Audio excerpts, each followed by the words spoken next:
참을 수 없는 존재의 가벼움 2부 영혼과 육체 26챕터. 그러나 토마시는 하루 종일 병원에 있었고 그녀는 혼자 집에 남아 있었다. 그나마 카레닌이 곁에 있어 함께 오랫동안 산책을 할 수 있으니 다행이었다. 집에 돌아오면 그녀는 독일어나 프랑스어 교본을 들고 앉았다. 그러나 마음이 울적하여 도무지 집중할 수 없었다. 그녀는 둡체크가 모스크바에서 돌아와 라디오를 통해 낭독했던 연설을 자주 생각했다. 무슨 말을 했는지 더 이상 기억이 나진 않았지만 더듬거리는 그의 음성이 여전히 귓가에 맴돌았다.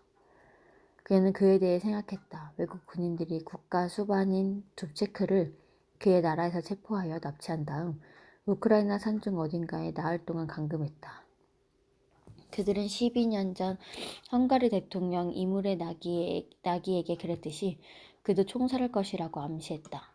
그 후 다시 그를 모스크바로 이송하여 목욕하고 수염을 깎고 옷을 갈아입고 넥타이를 매라고 명령하여 당신은 사형장으로 갈 예정이 아니라 다시 국가수반이 되어야 한다고 지시하고는 브레즈네프 앞에 앉아 협상을 강요했던 것이다. 그는 모욕당하고 귀국하여 모욕당한 국민에게 연설을 했다. 그는 말을 할 수 없을 정도로 모욕을 당했다. 연설 중간중간 말을 멈췄던 그 끔찍한 침묵을 테레자는 결코 잊지 못할 것이다. 완전히 탈진했던 것일까? 병들었을까? 그들의 약물을 투여하여 중독시켰을까? 그도 아니면 절망감이었을까? 줍체크에 관한 기억은 이제 아무것도 남지 않았지만 가슴 조이며 라디오에 귀를 바짝 붙인 그 국민 앞에서 숨을 돌리려고 애썼던 그 끔찍한 긴 그의 침묵은 남을 것이다. 그 침묵 속에 나라 전체를 뒤덮었던 모든 공포와 고소름이 담겨 있었다. 침공 후 7째 날이었고 그 당시 저항 세력의 대변인으로 변한 한 일간지 편집실에서 그녀는 그 연설을 들었다. 그 방에서 둡체크의 연설을 들었던 모든 사람들은 그를 증오했다. 그가 양보했던 타협안 때문에 그를 원망했고 그의 모욕 때문에 모욕감을 느꼈으며 그의 나약함 때문에 자존심이 상했던 것이다. 지금 취리히에서 그 순간을 생각하니 그녀는 둡체크에 대해 더 이상 어떤 경멸감도 느껴지지 않았다. 나약함이라는 단어도 더 이상 비난처럼 느껴지지 않았다. 둡체크처럼 세계 운동선수 같은 사람일지라도 자기보다 우세한 위력을 대하면 항상 나약해지는 법이다. 당시에는 참을 수 없었고 역겨웠던 그 나약함, 또한 자신의 나라로부터 추방당하게 만든 그 나약함에 그녀는 측은함을 느꼈다. 그녀는 자기가 약한 사람들의 편, 약한 사람들의 진영, 약한 사람들의 나라에 속했다는 것을 깨달았다. 또한 그녀는 그들에게 충실해야 한다는 것도 깨달았는데 그것은 그들이 약했기 때문이고 연설 중에 연신 숨을 돌렸기 때문이다. 그녀는 마치 현기증에 끌리듯 이런 나약함에 마음이 끌렸다. 자신도 나약하다고 느꼈기 때문에 마음이 끌린 것이다. 그녀는 다시 질투에 빠졌고 손이 떨리기 시작했다. 토마시가 이를 눈치채고 평소에 하던 동작을 했다. 그녀를 진정시키기 위해 그녀의 손을 잡고 손가락으로 꾹 눌러주었다. 그녀가 손을 뺐다. 왜 그러지? 아무것도 아니야. 당신을 위해 어떻게 해주길 바라는 거야. 당신이 느끼를 봐라. 지금부터 10살 더, 20살 더. 그녀가 하고 싶었던 말은 당신이 나약하길 바라. 당신도 나처럼 나약하길 바라. 챕터 27. 카레닌은 스위스로 가는 것을 한 번도 탐탁하게 여겨본 적이 없었다. 카레닌은 변화를 싫어했다. 계획에 있어서 시간은 곧게 일직선으로 이루어지는 것도 아니며 시간의 흐름도 하나가 지나면 다음 것으로 가는 점점 멀리 앞으로 가는 쉼없는 운동이 아니었다. 시간의 흐름은 손목시계 바늘처럼 원 운동을 했다. 시계바늘 역시도 미친 듯 앞으로만 가는 것이 아니라 같은 궤도를 따라 하루하루 시계판 위에서 원 운동을 하기 때문에 프라하에선 새 소파가 놓이거나 화분의 자리만 달라져도 카레닌은 분개했다. 그의 시간 감각이 혼란스러워지기 때문이었다. 마치 쉴 새 없이 시계판에 숫자가 갈았을 때 시계바늘이 겪는 혼돈 같은 것이었다. 하지만 카레닌은 치레이의 아파트에서 금세 과거의 시간, 감각, 과거의 습관을 되찾는 데 성공했다. 프라하에서처럼 아침이면 그들의 하루를 열어주기 위해 침대 위로 껑충 뛰어 올랐고 테레자와 함께 아침상을 봤으며 프라하에서는 마찬가지로 매일 산책을 요구했다. 카레니는 그들 삶의 시계였다. 절망의 순간마다 테레자는 이 개 때문이라도 버텨야 한다고 생각했다. 왜냐하면 그녀보다도 아마도 두체크나 버리고 돌아온 조국보다도 카레니는 더 허약했기 때문이다. 그들이 산책에서 돌아오자 전화벨이 울렸다. 그녀는 수화기를 들고 누구냐고 물었다. 독일어로 말하는 여자 목소리가 토마시를 찾았다. 목소리는 다급하다는 투였고 테레자는 거기에서 격렬한 기운을 느꼈다. 토마시는 외출했고 언제 돌아올지 모른다고 하자 전화선의 다른 쪽의 끝에 있는 여자는 폭소를 터뜨리고 인사도 없이 끊어버렸다. 테레자는 이런 일에 개의치 말아야 한다는 것을 알았다. 아마도 병원 간호사이거나 여자 환자, 여비사 또는 그 누구일 수도 있다. 하지만 그녀는 혼란스러웠고 도무지 정신을 집중할 수 없었다. 그녀는 프라하에서 지니고 있었던 그나마의 힘도 상실했으며 이처럼 사소한 일에도 버틸 수 없다는 것을 깨달았다. 외국에 사는 사람은 구명줄 없이 허공을 걷는 사람이다.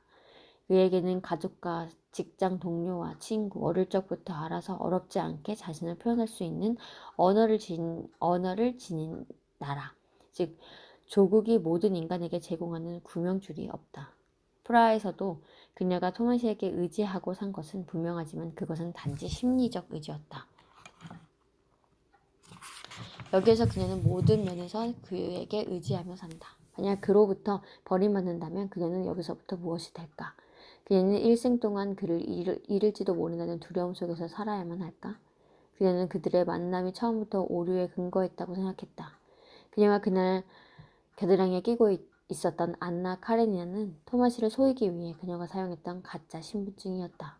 그들은 서로 사랑했는데도 상대방에게 하나의 지옥을 선사했다.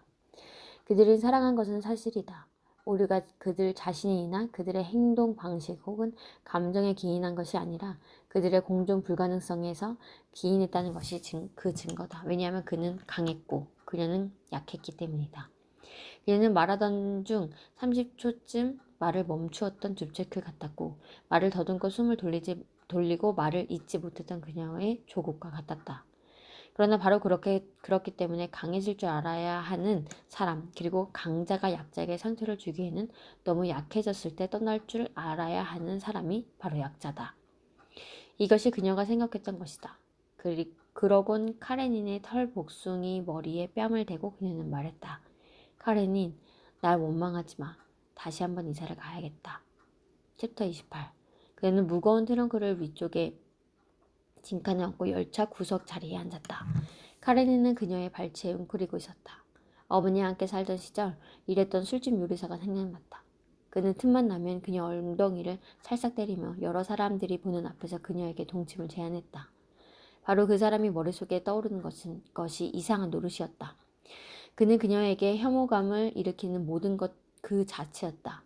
그런데 지금 그녀에게는 오로지 한 가지 생각밖에 없었고 그를 만나 이렇게 말하고 싶었다. 나하고 자고 싶다고 그랬지? 자, 나 여기 왔어. 그녀는 돌이킬 수 없는 어떤 짓을 저지르고 싶었다. 지나간 7년을 단번에 지워버리고 싶었다. 그것은 현기증이었다. 머리를 어지럽히는 극복할 수 없는 추락 욕구. 현기증을 느낀다는 것은 자신의 허약함에 도취되는 것이라고 말할 수 있다. 자신의 허약함을 의식하고 그에 저항하기보다는 투항하고 싶은 것이다. 자신의 허약함에 취해 더욱 허약해지고 싶어 하며 모두가 보는 앞에서 백주대로에 쓰러지고 땅바닥보다 더 낮게 가라앉고 싶은 것이다. 그녀는 프라하에 가지 않을 것이며 사진작가 노릇도 하지 않으리라 확신했다. 그녀는 토마시의 목소리가 그녀를 끄집어 내주었던 조그만 마을로 돌아갈 것이다. 그러나 프라하에 돌아오자 몇 가지 사소한 일상의 일을 해결하기 위해 얼마 동안 머물러야만 했다. 그래서 그녀는 출발이 늦추었다. 그러던 닷새 만에 토마시가 불쑥 아파트에 나타났다. 카레닌이 그의 얼굴까지 뛰어올랐고 덕분에 서로 말을 해야만 한다는 필연성으로부터 그들은 한동안 벗어나게 해주었다. 그들은 모두 눈 덮인 들판 한가운데 마주서서 추위에 몸을 떨었다. 그리고 마치 아직 키스를 하지 않은 연인들처럼 서로에게 다가갔다. 그가 물었다. 잘 돼가? 응. 신문사에는 들렀어? 전화했어. 그래서 아무것도 없어. 기다리는 중이야. 뭘? 그녀는 대답하지 않았다. 그녀는 그를 기다리고 있었다고 말할 수 없었다. 챕터 29. 우리가 이미 알고 있는 순간으로 되돌아가자 토마시는 절망에 빠졌고 위에 통증을 느꼈다. 그는 아주 늦게 잠들었다. 잠시 후 테레자가 잠에서 깨어났다. 소련군 비행기는 여전히 프라하 상공을 맴돌았고 그런 소란 속에서 편히 잘 수가 없었다. 그녀에게 첫 번째 떠오른 생각은 이러했다. 토마시는 그녀 때문에 돌아왔다. 그녀 때문에 그의 운명이 바뀌었다. 이제 그녀를 책임질 사람은 그가 아니다. 이제부터는 그녀가 그를 책임져야 한다. 이러한 책임은 그녀의 힘을 넘어서는 것처럼 보였다. 그녀는 기억을 더듬었다. 어제 그가 아파트 문 앞에 나타났고 잠시 후 프라하의 교회 종이 6시를 알렸다. 그들이 처음 만났을 때 그녀는 6시에 일을 끝마쳤다. 그녀는 노란 벤치에 앉아 있던 그를 마주 보았고 쨍그랑거리는 종소리를 들었다. 아니다. 그것은 미신이었다. 고민으로부터 그녀를 불쑥 구원하고 새로운 삶의 욕구를 그녀 가슴에 채워준 것은 다름 아닌 아름다운 의미였다. 다시 한번 우연의 새가 그녀의 어깨에 내려앉았다. 그녀는 눈에 눈물이 고였다. 그녀는 곁에서 자고 있는 토마시의 숨소리를 들으며 무한한 행복감을 느꼈다. 3부. 이해받지 못한 말들. 챕터 1.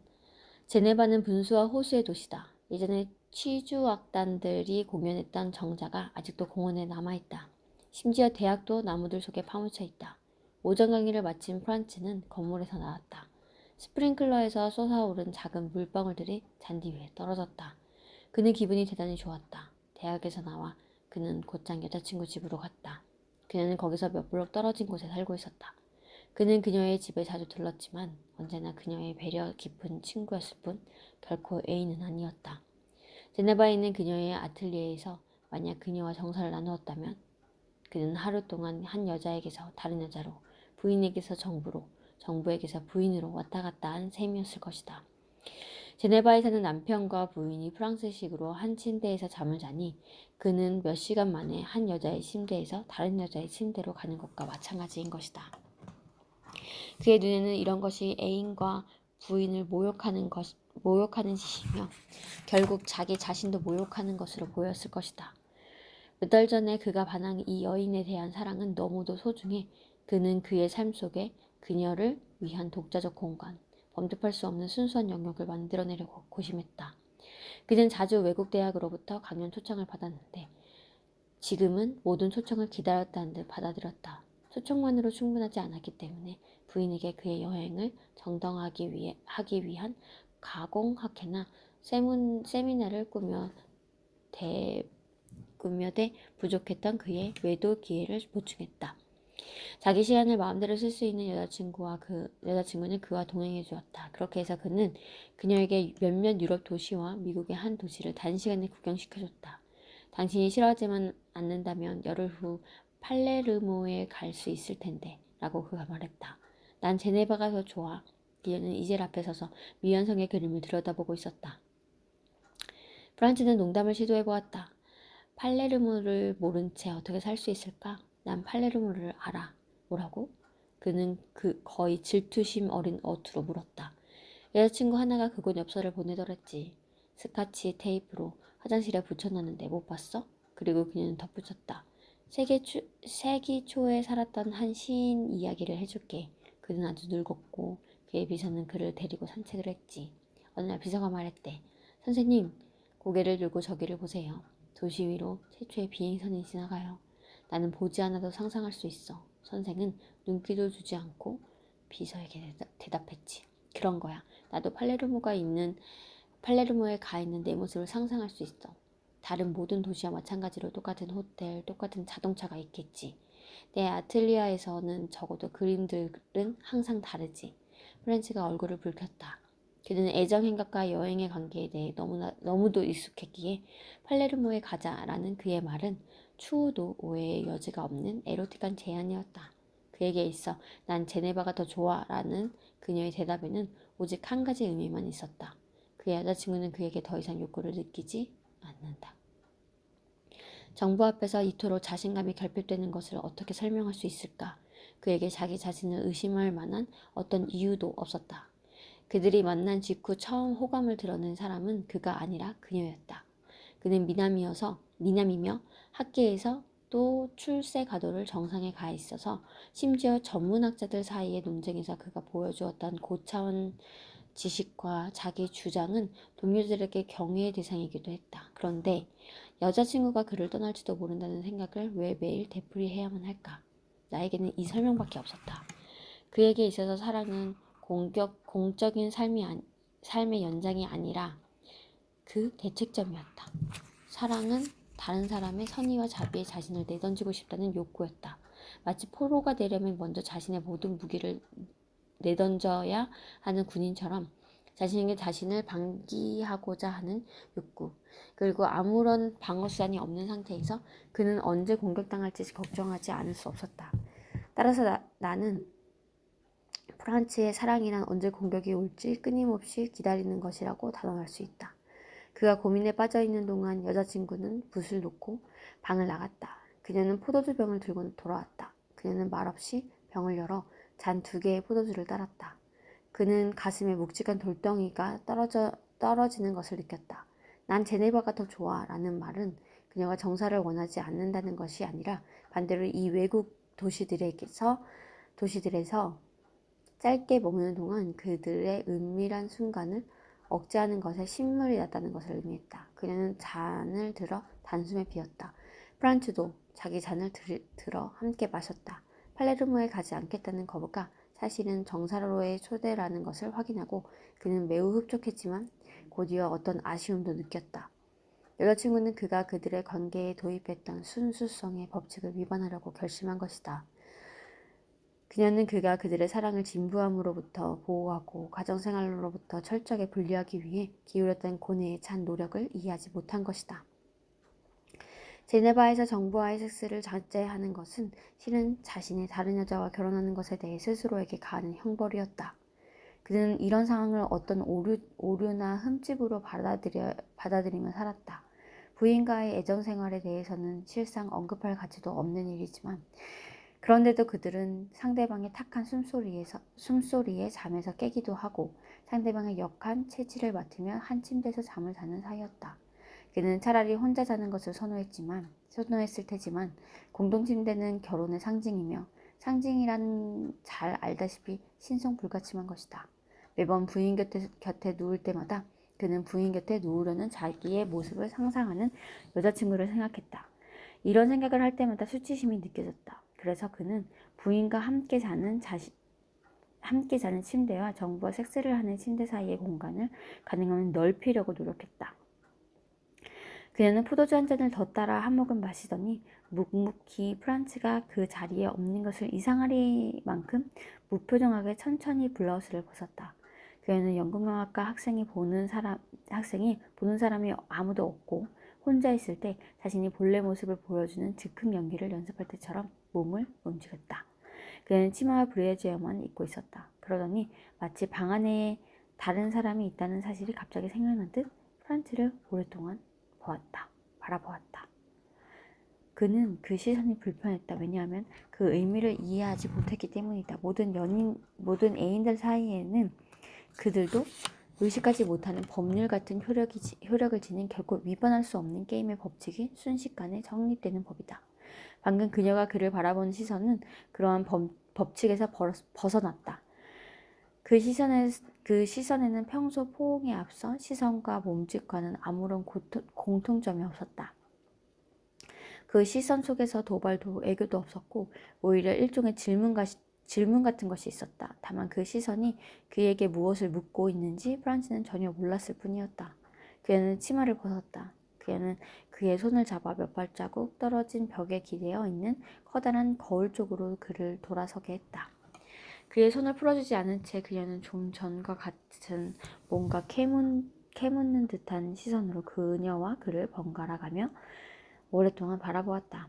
거울 발집게 바닥에 낡은 중산 모자를 얹은 마네킹 두 상이 있었다. 그녀는 몸을 숙여 모자를 들고 머리에 썼다. 금세 거울 속 모습이 달라졌다. 섣불리 다가갈 수 없는 무심한 표정에 아름다운 여자가 머리에 전혀 맞지 않은 중산 모자를 쓰고 속옷 차림으로 서 있었다. 그는 회색 양복에 넥타이를 맨 한 신사의 손을 잡고 있었다. 그는 다시 한번 애인을 그토록 이해하지 못하는 자기 자신에 대해 놀랐다.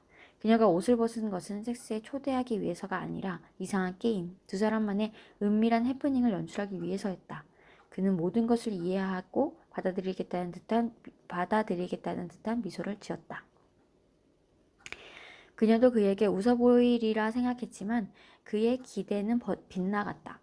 그녀는 그의 손을 놓지 않았고 그녀의 시선은 거울 속 두 사람 모습을 번갈아 바라보았다. 해프닝의 공연 시간이 한계를 넘어섰다. 프란트는 이 소극이 조금 지나치게 늘어지고 있다고 생각했다. 분명히 이 소극은 매력적인 점도 그는 인정했지만 그는 중서무대를 조심스럽게 손가락 2개로 잡아 미소를 지으며 사비나의 머리에서 벗겨 받침대 위에 올려놓았다. 마치 성모 마리아 초상화의 장난꾸러기 아이가 그려넣은 콧수염을 지우는 것 같았다. 그녀는 여전히 꼼짝도 않고 거울 앞에 서서 자신의 모습을 바라보았다. 그는 다시 한번 열흘 후 팔레르모에 함께 가자고 요구했다. 이번에 그는 두말 없이 약속을 했고 그는 아파트를 나왔다. 그는 다시 기분이 좋아졌다. 그가 평생 동안 권태의 도시라고 저주했던 제네바가 이제는 아름답고 모험에 가득 찬 것처럼 보였다. 그는 돌아서서 아틀리에 유리벽 쪽으로 눈길을 주었다. 때는 늦봄이었고 날씨는 더워서 창문마다 블라인드가 쳐져 있었다. 프란츠는 공원에 도착했고 저 먼 곳 너머로 정교회 성당의 원형 지붕이 아른거리며 공중에 떠있는 듯 했다. 황금총알 같은 교회 지붕은 관역을 때리기 직전 눈에 보이지 않는 신에게 붙들려 공중에 멈춘 것 같았다. 아름다웠다. 프란츠는 강둑에 내려가 배를 타고 그가 사는 호수 건너편 오른쪽 강변으로 갔다.